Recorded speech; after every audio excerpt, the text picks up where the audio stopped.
بسم اللہ الرحمن الرحیم۔ آج جو ٹاپک ہم لوگوں نے پڑھنا ہے کیریئرز ان بایولوجی، یہ تھوڑا سا ٹرکی ہے۔ اصل میں بچوں کو یہی نہیں ساری سمجھ لگتی کہ بایولوجی پڑھ کے وہ کریں گے کیا۔ تو اس ٹاپک میں آپ لوگوں کو بتاؤں گی کہ بایولوجی پڑھ کے آپ لوگ کیا بن سکتے ہیں فیوچر میں۔ 9th 10th میں بایولوجی پڑھی ہوئی ہے، آپ کو فیوچر میں کیا ہیلپ دے سکتی ہے وہ ہم اس میں پڑھیں گے۔ اچھا جی، بایولوجی آپ یوزلی اڈاپٹ کرتے ہیں 9th اور 10th کے لیول پہ، 9ویں 10ویں میں، اور اس کے بعد 11ویں 12ویں میں جا کے 2 گروپس ہو جاتے ہیں، ایک تو پری میڈیکل اور ایک جو پری انجینئرنگ ہے۔ جو پری انجینئرنگ پڑھتے ہیں بچے وہ فزکس کیمسٹری اور میتھ اڈاپٹ کر لیتے ہیں، اور جو پری میڈیکل پڑھتے ہیں وہ فزکس کیمسٹری اور بایولوجی اڈاپٹ کر لیتے ہیں۔ اچھا، اب اگر کسی بچے نے میٹرک میں بھی فزکس کیمسٹری بایولوجی پڑھی ہے اور اس کے بعد انٹر میں بھی فزکس کیمسٹری بایولوجی پڑھی ہے، اچھا اس کے بعد کیا ہوگا کہ جب ایف ایس سی کر لے گا بچہ، اس کے بعد B S C M S C, وہ جب ان میں سے کسی بھی شعبے میں کرے گا تو وہ پھر بچہ وہ بن سکتا ہے۔ جیسے فرض کر لیں، سب سے پہلی بات کرتے ہیں کہ ایف ایس سی کے بعد جن لوگوں کو ایم بی بی ایس میں ایڈمیشن ہو جاتا ہے تو میڈیسن کے شعبے میں ڈاکٹر بن جاتے ہیں۔ سب سے مشہور و معروف شعبہ بچوں کو ڈاکٹری کا پتہ ہے، اور اس کے بعد بچوں کو پتہ ہی نہیں کہ اگر ہم بہت سے بچے یہاں پہ کیریئر اپنا چھوڑ دیتے ہیں کہ ہمیں ڈاکٹری میں داخلہ نہیں ملا تو اب ہم کیا کریں۔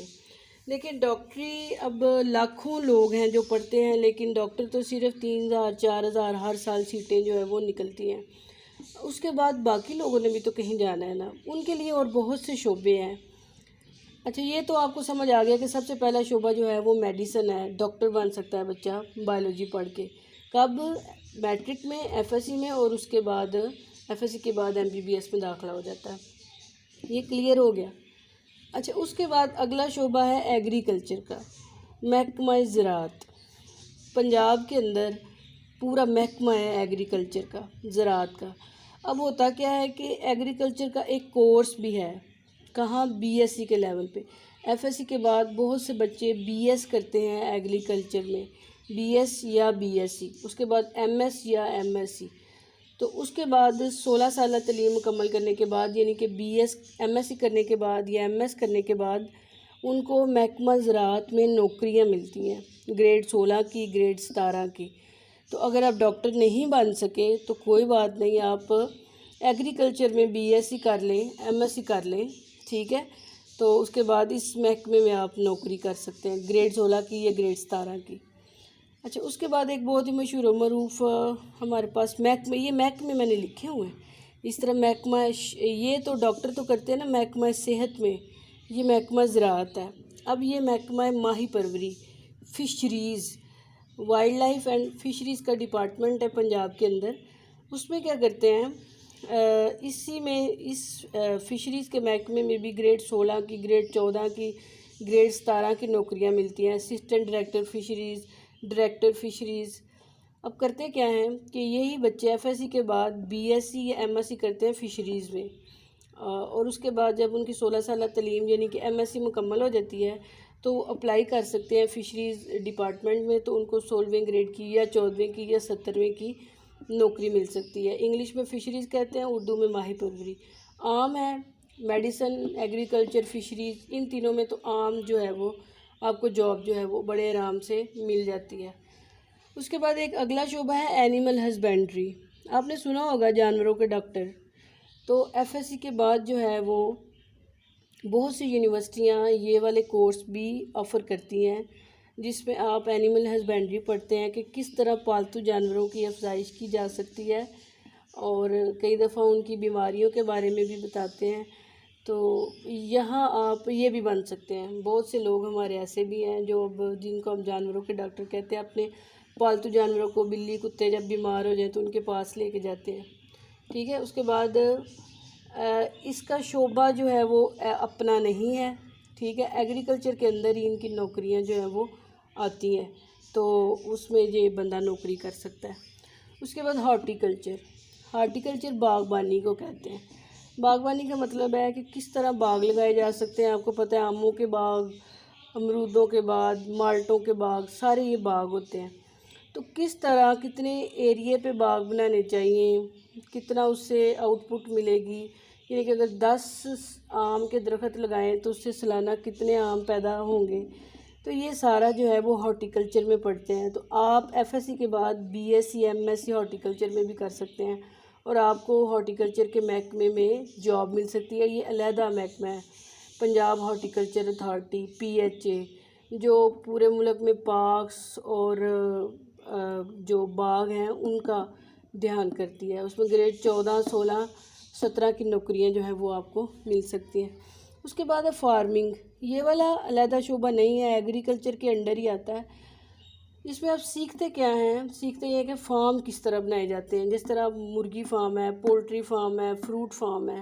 اب مرغی فارم کے بھی کچھ اصول ہیں کہ اگر آپ سالانہ 100 مرغیاں ڈالیں گے تو کتنی مرغیاں پیدا ہوں گی، کتنے انڈے دیں گی، یا آپ نے انڈوں والی مرغیاں ڈالنی ہیں یا کون سی گوشت والی مرغیاں ڈالنی ہیں.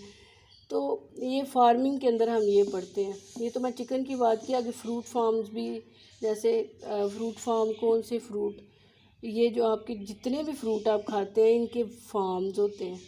تو اس میں لوگ یہ اسٹڈی کرتے ہیں. ایک تو باغ ہوتے ہیں، باغ علیحدہ چیز ہے اور فارم علیحدہ چیز ہے. فارم کمرشلی جو آپ فروٹ پیدا کرتے ہیں صرف بیچنے کی غرض سے، ٹھیک ہے وہ، اور اس میں ڈفرینٹ فروٹس جو آ جاتے ہیں یوزلی جو ہے یہ تاکہ دیکھیں اگر نیچرلی لگے ہوں گے درخت تو اتنا تو نہیں نا فروٹ آ سکتا کہ سارے انسان اس کو کھا سکیں. تو یہ اسپیشل فارم بناتے ہیں مختلف آم کے، سنتروں کے، مالٹوں کے، اس کے بعد چیریز کے سارے.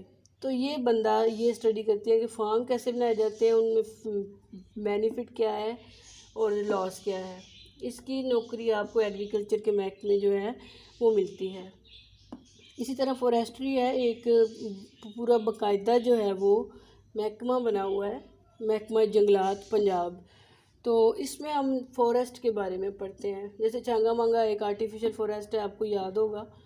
تو اسی طرح یہ پڑھتے ہیں کہ آرٹیفیشل فورسٹ کیسے لگائے جا سکتے ہیں، ان کے اندر کون سی جو ہے وہ درخت جو ہیں وہ لگائے جائیں تاکہ ہماری ہوا میں سے وہ کاربن ڈائی آکسائڈ کو بھی صاف کریں اور لکڑی کا بھی اس سے فائدہ ہو.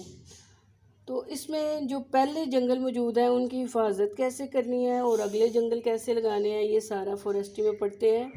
BSc آپ کر سکتے ہیں فورسٹری میں، MSc کر سکتے ہیں اور اس کے بعد آپ کو فورسٹری ڈپارٹمنٹ میں یا محکمہ جنگلات میں گریڈ 14 16 یا 17 کی جاب جو ہے وہ مل جاتی ہے. اس کے بعد بایو ٹیکنالوجی کی لیبز ہیں. بایو ٹیکنالوجی پہلے بھی میں بتا چکی ہوں کہ عام اشیاء سے انسانوں کے فائدے کی اشیاء بنانا. جیسے اب خمیر کھالی ہے، اس سے یسٹ سے آگے ہزاروں چیزیں بن رہی ہیں، کیکس بن رہے ہیں، اور اس کے بعد نئی نئی چیز بیکریوں میں اب آ رہی ہیں. اس کے بعد یہ سافٹ ڈرنکس ہیں، یہ وغیرہ وغیرہ، یہ ساری چیزیں پہلے انسانوں کو کہاں پتہ تھی. تو بایو ٹیکنالوجی میں یہ ساری چیزیں اب پڑھتے ہیں کیسے یہ بنتی ہیں اور زیادہ سے زیادہ انسانوں کے فائدے کے لیے ہم کیسے استعمال کر سکتے ہیں. بایو ٹیکنالوجی کی باقاعدہ لیبز ہوتی ہیں اور آپ FSc کے بعد BSc کر سکتے ہیں بایو ٹیکنالوجی کے اندر، اور آپ کو پھر ان لیبز کے اندر جو ہے وہ جاب ملتی ہے. تو سیکھا ہم نے یہ کہ بیالوجی پڑھ کے صرف ہم ڈاکٹر نہیں بن سکتے. تو ڈاکٹری میں اگر آپ کو داخلہ نہیں ملا تو کوئی بات نہیں، آپ BS ایگریکلچر میں کریں، اینیمل ہسبینڈری میں، ہارٹیکلچر میں، فارمنگ میں، فورسٹری میں، بایو ٹیکنالوجی میں یا فشریز میں. پاکستان کی تقریباً ساری بڑی بڑی یونیورسٹیاں ان سارے جو ہیں ابھی ہم نے اس لیے یہ پڑھے ہیں کورسز کے نیم، ان میں BSc آفر کر رہی ہیں. MSc آپ یہ پڑھ کے اور اس کے بعد اپنا کیریئر ہوتا ہے مستقبل، بیالوجی پڑھ کے اپنا جو ہے وہ کیریئر بنا سکتے ہیں. Thank you very much.